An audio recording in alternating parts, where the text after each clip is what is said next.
লজ্জাশীলতা রক্ষা আমাদের কাজ হচ্ছে নামাজ প্রতিষ্ঠা করতে হবে। কি প্রতিষ্ঠা করতে হবে ভাই? আচ্ছা ভালো করে খেয়াল করুন, নামাজ পড়তে গেলে পোশাকের একটা বিষয় আসছে না নাই? আমরা যারা পুরুষ আমাদের পোশাকের একটা নীতিমালা আল্লাহ পাক দিয়েছেন। আমাদের যারা মা এবং ভগ্নীগণ তাদের জন্য পোশাকের একটা নীতিমালা।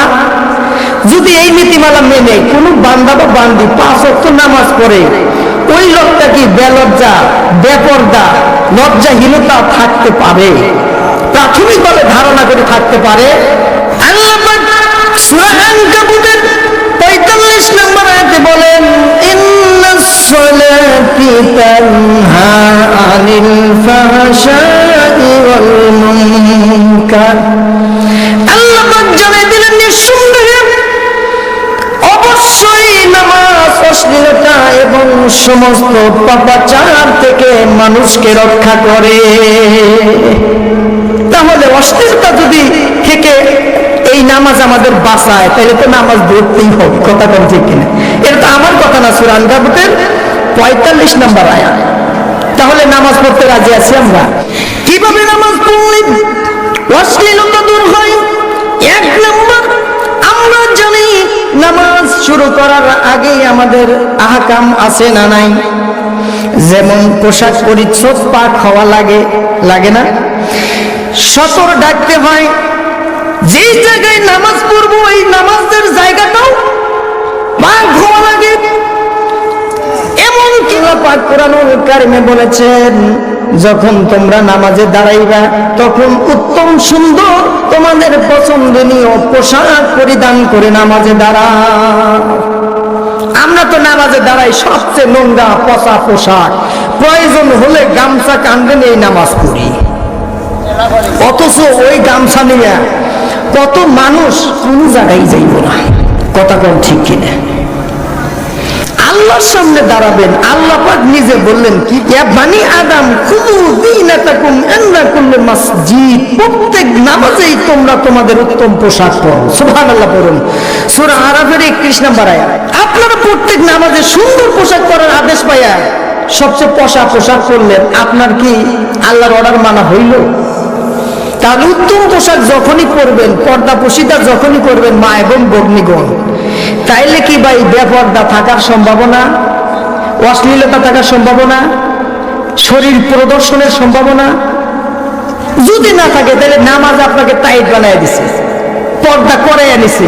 এখন আপনি লজ্জাহীনতা থেকে মুক্ত, আলহামদুলিল্লাহ করেন। এরপরে আরেকটা গুণে গুণান্বিত হওয়া যায়। আল্লাহ রাসূল বলেন, কোন ব্যক্তি যদি তার বাড়ির সামনে একটা নদী থাকে, প্রস্রবণ থাকে, ঝর্ণা থাকে, ওই নদীতে গিয়ে যদি দিনে 5 বার গোসল করে, আল্লাহ রাসূল সাহাবীদের বললেন, তোমরা বলো ওই ব্যক্তির কি শরীরে কোনো ময়লা থাকতে পারে? পারে কি ভাই? আল্লাহ রাসূল যখন এই কথা বললেন, সাহাবীগণ বললেন, লা ইয়াবকা মিন দারনিহি শাইউন, না কোনো মতেই ওই লোকটার শরীরে কোনো ময়লা থাকতে পারে। আল্লাহ রাসূল বললেন, কোন বান্দা যদি নামাজ দিনে 5 ওয়াক্ত যথাসময়ে সুন্দরভাবে উত্তমভাবে ওযু করে সালাত আদায় করে, ওই বান্দার কোনো গুনাহ করার সময় থাকে না, এমনি ভালো পবিত্র মানুষ হয়ে যায়। কথা বলেন ঠিক কিনা? সুতরাং আমাদেরকে 5 ওয়াক্ত যথাসময়ে যথাসম্ভব পবিত্রতার সাথে উত্তম পোশাক পরে যদি সালাত আদায় করি, আমাদের অশ্লীলতা থাকার সম্ভাবনা। কেমন কোয়ালিটিপূর্ণ সালাত হলে আমাদের অশ্লীলতা দূর হবে? 1 নম্বর, সূরা মুমিনুনের 1 এবং 2 নম্বর আয়াতে আল্লাহ রাব্বুল আলামিন জানিয়ে দিলেন, কাদ আফলাহাল মুমিনুন, ওই সমস্ত মুমিন বান্দা এবং বান্দিগণ অবশ্যই সফল কাম হয়ে গেছেন যারা খুশু খুজুর সাথে সালাত আদায় করে। এমন তাকওয়া ভীতির সাথে সালাত আদায় করে, মনে করে এটাই জীবনের শেষ নামাজ। এমন খুশু খুজুর সাথে সালাত আদায় করে যে এই সালাত সরাসরি আমার আল্লাহকে আমি দেখতেছি। এমন ভাবে সালাত আদায় করে মনে করে আল্লাহ পাক আমাকে দেখতেছে। এইভাবে সালাত যদি আদায় করতে পারি, ওই সালাত আদায় হবে, আমাদেরকে জান্নাতেও নিয়ে যাবে। আলহামদুলিল্লাহ। আল্লাহ রাসূলের মসজিদে নববীতে বসে আছেন, এমন সময় এক সাহাবী, বেদুইন সাহাবী এসে মসজিদে সালাত আদায় করে তাড়াতাড়ি চলে যাচ্ছেন। আল্লাহ রাসূলকে সালাম দিলেন। আল্লাহ রাসূলের সালাম জবাব দিয়ে বললেন, ফাজ্জি ফাসাল্লি ফাইন্নাকা লাম তুসাল্লি। ও হে সাহাবী, তুমি নামাজ পড়ো, কারণ তুমি নামাজ পড়ো নাই। এক সাহাবী নামাজ পড়ছে, সালাম দিছে, আল্লাহ রাসূল সালামের জবাব না বলছে, ফাজ্জি, তুমি আবার নামাজে যাও। ফাসাল্লি ফাইন্নাকা লাম তুসাল্লি, তুমি সালাত আবার আদায় করো, কারণ তুমি নামাজই পড়ো নাই। ওই সাহাবী আবার নামাজ পড়লেন, আবার তাড়াহুড়া করে নামাজ পড়ে আবার আসছেন, সালাম দিয়েছেন। আল্লাহ রাসূল ওই একই কথা বললেন, ফারজি ফাসাল্লি ফাইন্নাকা লাম তুসাল্লি, তুমি নামাজ পড়ো, কারণ তুমি নামাজ পড়ো নাই। এইভাবে তিনবার আল্লাহ রাসূল যখন বললেন, সাহাবীদের মধ্যে একটা বিরক্তি ভাব, ব্যাপার কি ঘটতেছে, কি সাহাবীরা বসে আছেন, এটা দেখতেছেন। সুবহানাল্লাহ পড়ুন। এই হাদিসটি বুখারীর 757, মুসলিম শরীফের 771 এবং তিরমিজির 302 নম্বর হাদিস থেকে এই গল্পটি শোনাচ্ছি। আল্লাহ রাসূলের সাহাবীরা চিন্তা করলেন, দেখি শেষ ঘটনাটা কি ঘটে। নামাজ তিনবার পড়ে আল্লাহ রাসূলকে সালাম দেয়, আল্লাহ রাসূল বারবার খালি ফেরত দেয়, বলে তুমি নামাজ পড়ো নাই। ওই লোকটি বলে, ক্বালা রাজুলু ফিল আখিরা যালিকা ওয়াল্লাযী বা'আসাকা বিল হাক্কি মা আসানু গায়রা ফাআইদনি ওয়া আল্লিমনি ফাইন্না আনা বাশারুন আসহাবিল খাতাই। সুবহানাল্লাহ বলুন। আল্লাহ রাসূলকে ওই সাহাবী বলেন, আল্লাহর শপথ, যে আল্লাহ আপনাকে সত্য নবী হিসাবে প্রেরণ করেছে, ওই সত্তার কসম করে বলতেছে, আর সে ভালো নামাজ আমি জীবনে পড়তে জানি না। আমি যেভাবে নামাজ পড়তেছি, আর সে ভালো করে নামাজ পড়তে জানি না। কি বললো? আরিনি ও আল্লিমনি, আমাকে দেখিয়ে দেন, আমাকে শিখিয়ে দেন। সুবহানাল্লাহ বলুন। আমাকে দেখিয়ে দেন, আরিনি ও আল্লিমনি, আমাকে শিখিয়ে দেন, জ্ঞান দিয়া দেন। ফাইন্নামা আনা বাশারুন, কারণ আমি একজন সাধারণ মানুষ। আসিবু ও আখতি, আমি কখনো শুদ্ধ করি, কখনো ভুল করি। সুবহানাল্লাহ। লোকটির বক্তব্য আমার কাছে খুব ভালো লাগছে। ভুল স্বীকার করা মানুষের ভালো কথা, কোন ঠিক কিনা বলতেছে, ওয়াল্লাহি আল্লাহর কসম, আমি এসে ভালো নামাজ পড়তে পারি না। আপনি আমাকে দেখায় দেন, আমাকে শেখায় দেন। আমি মানুষ, আমার ভুল হয়, আমার শুদ্ধ। আলহামদুলিল্লাহ। আল্লাহ রাসূল এরপর যে বাক্যগুলো বলে এই সাহাবীকে নামাজ পড়ার শিক্ষা দিলেন, আল্লাহ রাসূল সাহাবীকে বললেন, ও সাহাবী, তুমি যখন নামাজে দাঁড়াইবা, আল্লাহু আকবার বলবা, সানা পড়বা, তাসবিহ তাসমিয়া পড়বা, কোরআনের যা মুখস্থ আছে সূরা ফাতিহার পর পড়বা। এরপর উত্তম রূপে রুকু করবা, রুকু থেকে সোজা হয়ে দাঁড়াইয়া কিছু সময় দেরি করবা। রুকু থেকে দাঁড়ানোর পর একটু দেরি করাতে হয় না? সামি আল্লাহু লিমান হামিদা রব্বানা। এরপর আর একটা দোয়া যদি পড়েন জানলে ভালো, হামদান কাসীরান তাইয়িবান মুবারাকান ফিহি। এই দোয়াটা যদি কেউ দাঁড়ায় পড়েন, তার 100% নামাজটা যথাসম্ভব সঠিক হওয়ার সম্ভাবনা শতগুণ বেশি। কারণ এই দোয়াটা পড়তে পড়তে আধা মিনিট যায়, তাহলে আপনি একটু রেস্ট দিবেন। আলহামদুলিল্লাহ। এরপরে যখন তুমি সিজদায় যাইবা, দৃঢ়স্থিরের সাথে তুমি তাসবিহ পড়বা। এরপর সিজদা থেকে যখন মাঝখানে বসবা, সেখানে একটু অবসর নিবা, একটু রেস্ট নিবা, একটু রেস্ট নিবা, একটু বসে থাকবা। ওখানে আর একটা দোয়া আছে না নাই? আল্লাহুম্মা গফিরলি ওয়ারহামনি ওয়াহদিনি ওয়াআফিনি ওয়ারযুকনি। আলহামদুলিল্লাহ বলুন। দোয়াটা হচ্ছে আল্লাহুম্মা গফিরলি, হে আল্লাহ আমার ক্ষমা করে দেন, ওয়ারহামনি, আমার প্রতি রহম করুন,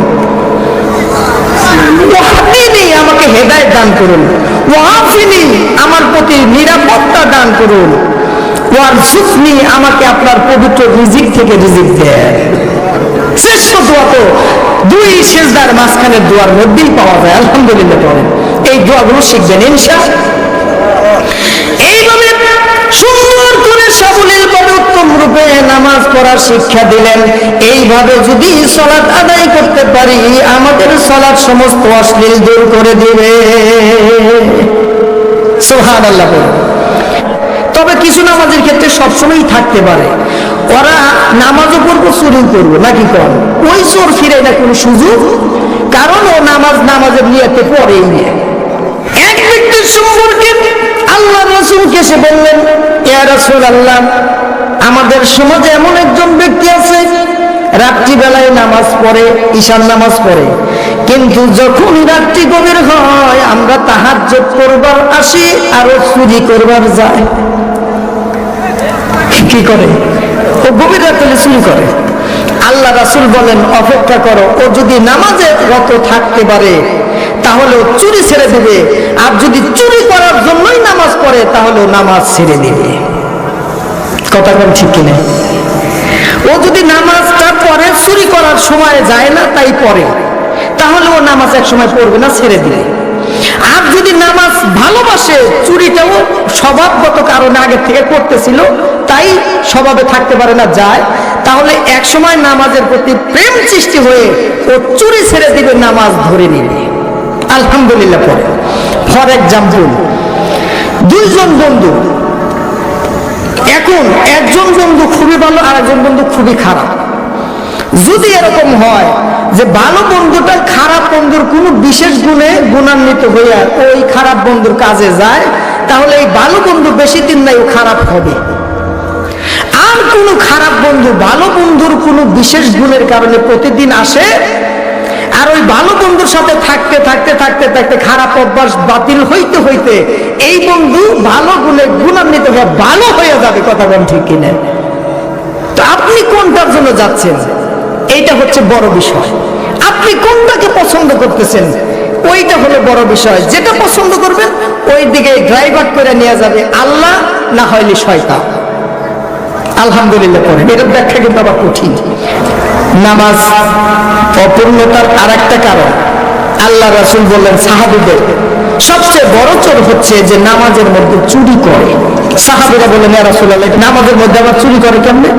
আল্লাহ রাসূল বললেন, যে ব্যক্তি উত্তম রূপে পরিপূর্ণতার সাথে রুকু করে না, পরিপূর্ণতার সাথে সিজদা দেয় না, ওই লোকটা হচ্ছে নামাজের চোর। ও ভাই মুসলমান, মুসলমানের কি রাখো নিশান, যখন যাও মসজিদেতে পড়ো তুমি নামাজ খান, টুকু সিজদা দেয় মুরগিয়ে যেমন ঠোকায় দান। ও ভাই মুসলমান, মুসলমানের কি রাখো নিশান। মুরগি যেরকম খাবার খায়, আপনি ঠুকুর ঠাকুর 1.5 মিনিটে 6 রাকাত নামাজ শেষ করে দিবেন, তাইলে ওই নামাজের কোন গুণ আছে রে ভাই? এবার 3 নাম্বার পয়েন্ট, যেই কাজগুলো করলে আমাদের অশ্লীলতা দূর হবে। Be a part of our vision. Do listen and share the khair. Be with our official social media handle.